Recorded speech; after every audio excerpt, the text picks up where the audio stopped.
很久，我高三要高三检查，你妈妈。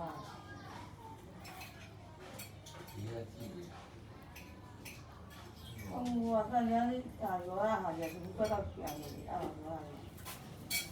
แต่บุ้งกล้วยมาบอกเราบอกไป 多到5，多到干。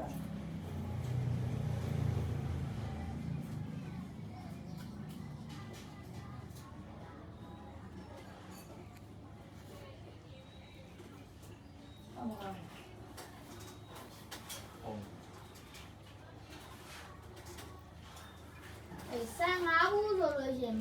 လက်20ကျော်တော့ပေါ်လာမယ်ဟုတ်